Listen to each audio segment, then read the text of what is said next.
Welcome, Kinga.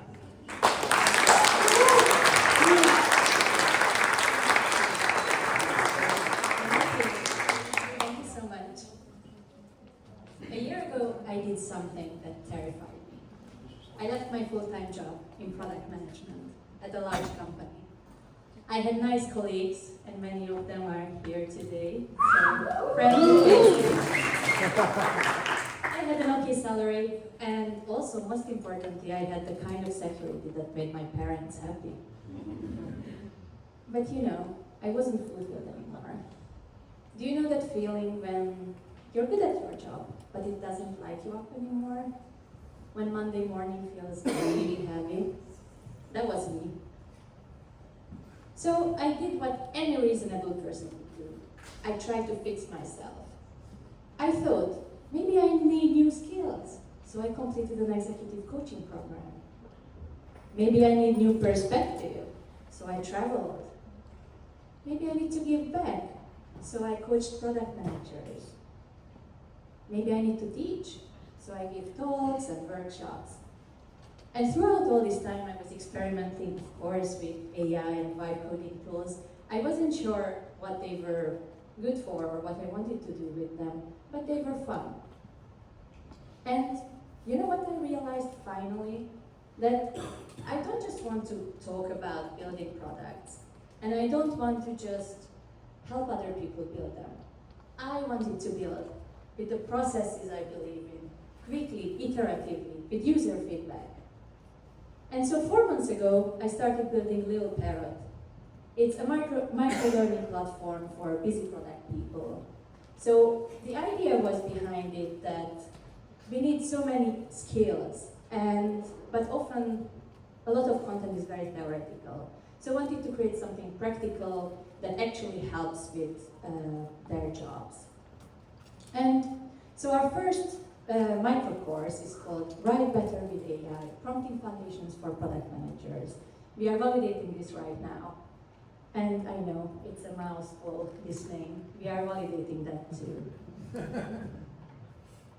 And our whole team, just 2 people.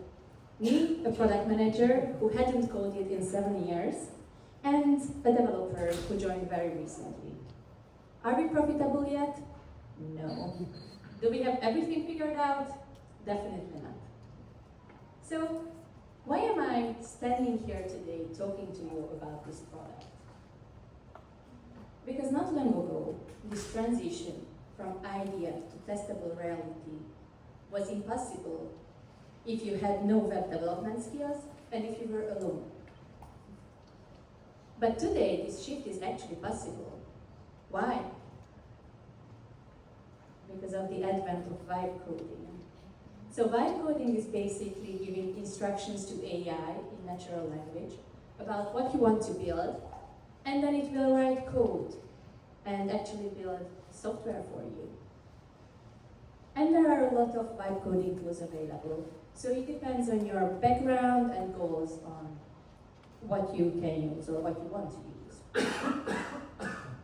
I'm really curious to hear who has vibe coded before here. Amazing. Very curious audience. I love that. So my hope is that by the end of the talk, the half of the room who hasn't vibe coded before will feel motivated and inspired to try, and the other half who vibe coded will go away with some practical techniques, hopefully, that will help you in the frustrating moments. So you've probably seen that we are bombarded with this promise. Build your product in minutes with AI. But what often happens is that when you build with AI, then you get quite similar results. So I joined a competition in mid-June that was organized by Lovable, where the whole objective was that within 6 weeks, you go from idea to a shipped product. And there, every week, I was giving feedback to at least 10 different products that were vibe coded by some other participants.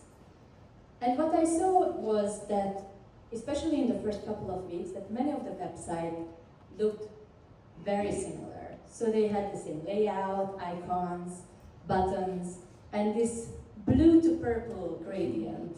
For some reason, AI loves them. So when we build with AI, we are risking building very generic, undifferentiated products. But after hundreds of hours of vibe coding, I realized that actually the sameness doesn't come from the AI. It comes from lazy prompting and passive learning. So how can we break this pattern? I would like to show you today. And now at this point you might be thinking, why should I listen to someone with a not yet profitable product? Excellent question. Because I'm not teaching you how to build a unicorn. And I'm definitely not telling you to quit your job. And I'm not trying to sell you my course. What I'm trying to tell you is much simpler and much more radical. Stop preparing, start building. Let me show you how. I want you to imagine, what would you build with what you have right now? So, not if you knew how to code, not if you had the perfect team, not if you had funding, with what you have right now. Think about something. Have you got it? All right. So to make it come true, first of all, you have to shift from passive to active learning. And this is foundational. So this is passive learning. Watching YouTube tutorials about vibe coding, reading articles, collecting bookmarks. And this is active learning. Actually opening the tool and building something. Even if it breaks. And especially if it breaks. Because, our brains don't build neural pathways through observation. But it builds them through repetition and friction. And you can actually do a lot to learn actively. So instead of highlighting text, do self-quizzing. Instead of silently reading out your presentation, go into an empty room and say it out loud. I know I've done that a lot in the past couple of days. And instead of watching videos about building and vibe coding, actually open the tool and build something. And I know that this last part is the most difficult. And I want to give you today some practical tools that can help you do that. So I use Lovable to build Little Parrot, but most of these techniques are going to be applicable to other vibe coding tools as well. And all these techniques came from hours of frustration, making mistakes, and having breakthrough moments and learnings. So the first one is to build safety nets, so you're never afraid to break things. I got to this stage of the landing page after a couple of prompts, where we already had sign-up form where people could give their email addresses for our waitlist. The design was alright. I could actually finally make this work because we were collecting email addresses into a Google form, so we had no backend. And I was pretty delighted with this. And I actually was really scared of messing it up. So that prevented me from prompting it further for a good day or two. And what finally got me unstuck was that most vibe coding tools have version control built in. And that's really foundational. So you can actually revert back to a previous stage of your product if you mess something up. You just scroll to the version that you still like, that you haven't messed them up yet, and then click restore. I know it sounds very basic working in software development, but it's really important in your learning process. You can also remix your project. That just means creating a copy of it in that stage of development. And what you could do that you could even remix your project 5 times and then continue with different prompts. Because sometimes you really need to see the result to know whether that will work, whether that's the right user experience I want to achieve, or the right design.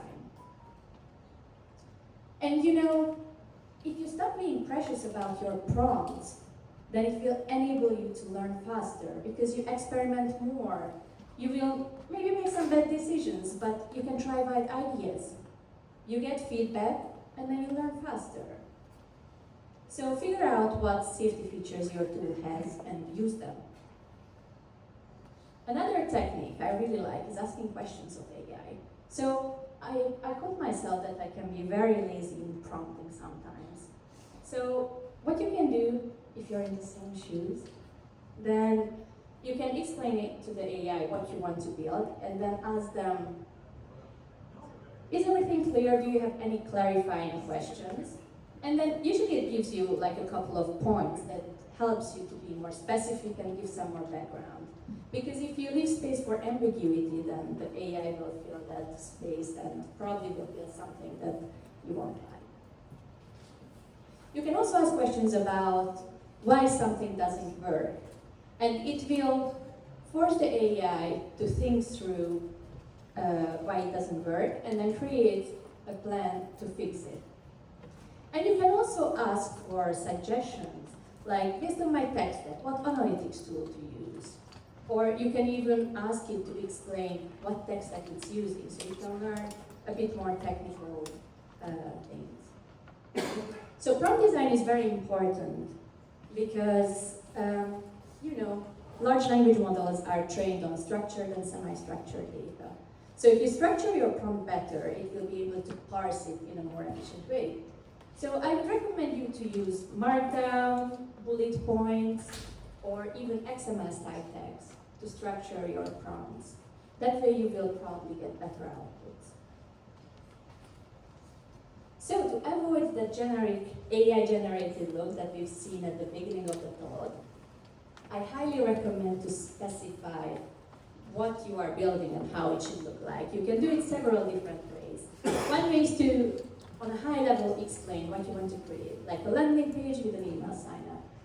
But you can also give more details to the AI, so that my product is a science-based micro-learning platform for busy product people. And you can even define what colors to use, what font to use, or how the layout should look like, or what touch and feel you are going for. And I recommend you to do all these three so you get something very specific, very custom to what you want to build. Since I'm a product manager, I thought that, okay, let's prompt the AI in an outcome-oriented way. But that's too much ambiguity for it.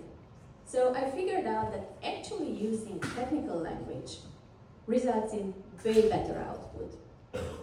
So if you include components in your prompts, specific icons that you want to use, that will result in a better product. And I found that using gherkin, this structure, actually really helps the AI understand what you want to build. After each change, I highly recommend that you check what the AI built. Because AI hallucinates, and it often tells you that, oh yes, I built what you want, but it's not really working the way you want it, or it's actually not really working at all. So this is a conversation I had with it at the beginning when I started building Little Parrot, where I wanted to implement our waitlist. And it said that it implemented what I wanted, but it wasn't working the way I intended it to. It opened the Google form in a separate tab, and I just wanted it to have the email form field on the page. When the user clicks the join the waitlist button, then their email address will be saved in the background into the Google form. But that's not what happened. And then we went on like this for a good hour and a half. I became more and more frustrated, you can imagine. And that's not something I recommend you to do. You shouldn't argue with AI because that doesn't help. And during this time, I was like reading some documentation and trying to figure out what's happening, what's the issue. And after some interrogation, the AI finally admitted. I made up entry 1045 without any basis. And I was like, finally. And I gave it the right data that it needed. And this leads me to talk about debugging. Because if you are building, it's inevitable that you will meet with bugs. So what you can do is guide the AI in troubleshooting and bug fixing.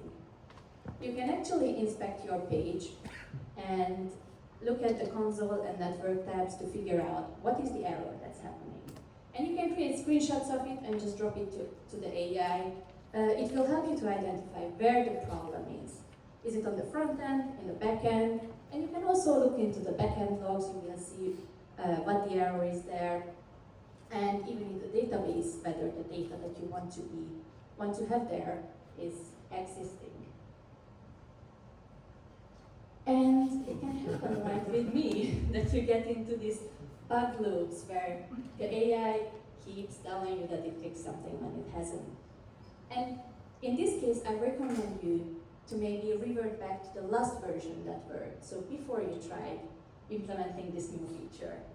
Because then you can build in all these learnings into your prompt, and maybe the second time around, AI will do something better. I caught myself repeatedly trying to make the AI build something for me that I didn't take the time, to figure out. I thought it's smarter than me, so I prompted it, you're an expert UX designer, but it wasn't really. So don't outsource your thinking to AI. If you need some inspiration about how your page should look like, or your app should look like, then just go search on the internet and give it specific information, how your product should look, instead of just outsourcing it to them. And you have to be very specific, and you have to know where you want to get to. You have to even say what tone of voice your copy on your website should look like. And by the way, this table doesn't look like this anymore, and we don't even call our course like that. So it's like a very iterative process. And yeah, just keep improving. So after hundreds of hours working with Lovable, I learned that the obstacle to turn your idea into a working product isn't knowledge. It's not preparation, not talent. It's the willingness to write that first prompt and debug your way to a working prototype. And I know that this is actually quite hard, but I want to ask you and leave you with this question. What would you build if you had no constraints? You really don't need permission to start. You just need to open the tool and write that first prompt. And I know this is really challenging, so I prepared something that might help. So our first course in Little Parrot, as you know by now, is about prompting foundations for product managers. We use specific product management use cases. And I thought if you sign up to our newsletter, then I'm very happy to send you our first course for free. So I will give you a discount code, and then you can do the whole course, work through it, try it, and hopefully you will become a bit more efficient at your job and have more time to build. And also, just please take it as continuing this conversation, because I would love to hear from you. So if you try the course and have any feedback, please do write to me, because I would love to improve the product, and I know that it's not perfect right now, and your feedback will make it way better. So stop waiting and start building. I can't wait to see what you create. Thank you so much.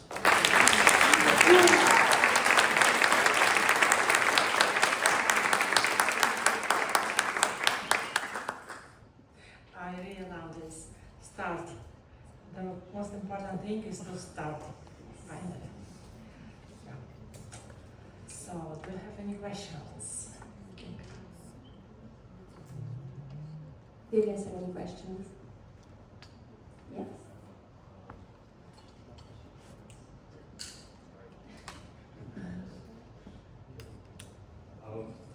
So when you first built the first product, like, was this the first thing that you built, or did you try building something else? sorry. Go ahead. Like, did you start with to see like, okay, what is AI able to produce, and then you tweak from there, or did you start with like the first set of design? And Thanks for the question. Amazing question. So I was experimenting a bit with Lovable before, so I did a couple of other things,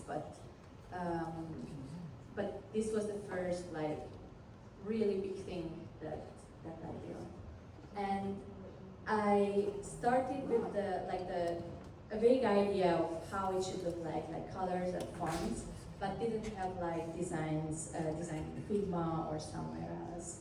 So it was a very iterative process, and I really as I saw what the AI built and I liked it or didn't like it, then went from there.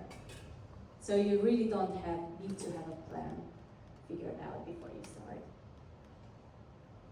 Thank you. Other questions? Yeah, we have 3 questions, and we had 1 question before, I guess. Do you still have a question? Okay.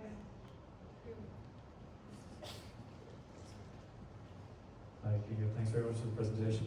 I was really interested in the using Gherkin, as you described, for kind of applying test-driven development techniques to vibe coding. And did you find any areas where that worked better or worse, or any limitations of that? Yeah, thank you so much for the question. That's an amazing one. What I found is that when you use Gherkin, you have to be careful that you think through all the different scenarios, because once when I used it, it exactly implemented what I wanted it, or what I wrote to implement, but I haven't considered a certain edge case and then it didn't implement that. Yeah, but I found that it works quite efficiently to get to what you want. Thanks. Thank you. Okay. We have 2 more questions. Hi, hello, thank you. My name is Roy. Quick question, why Lovable and not other tools?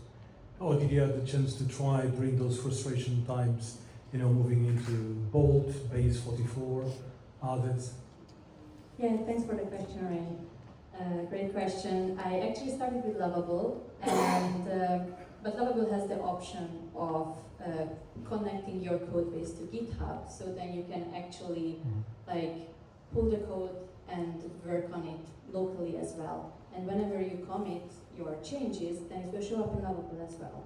So I worked on it a bit with Cursor as well after a while. And when my development partner joined, and sometimes debugging, Stripe issues, that was really helpful to have a technical person. But I know that they are continuously improving these tools, so it's also getting better and better. So you might not need a technical person next to you. But of course that always helps, but there are also many communities where you can join and ask questions if you really get stuck. Thank you. Yeah, another question. Thank you very much. I think you wanted to Yeah, but actually I already asked my question. Okay. Yeah. Though I have another one, Kinga, what are the challenges do you have now with Lovable that blocks you or stops you from making the product better or making it faster, efficiently, whatever? I'm asking maybe see if you have such challenges, what do you do? Maybe someone from this audience will help you from their experience. Oh, great. That's a great question. Honestly, if I think about it, I think the biggest blocker is my mindset, that I like to overthink things. So I should take my own advice more and just, build and experiment with it. What the audience could really help us is really test the course itself, because we are testing its value as well, whether it's useful. So the end product, and if it's not useful, that's completely fine. What would be? Do you have you already got any feedback on the course?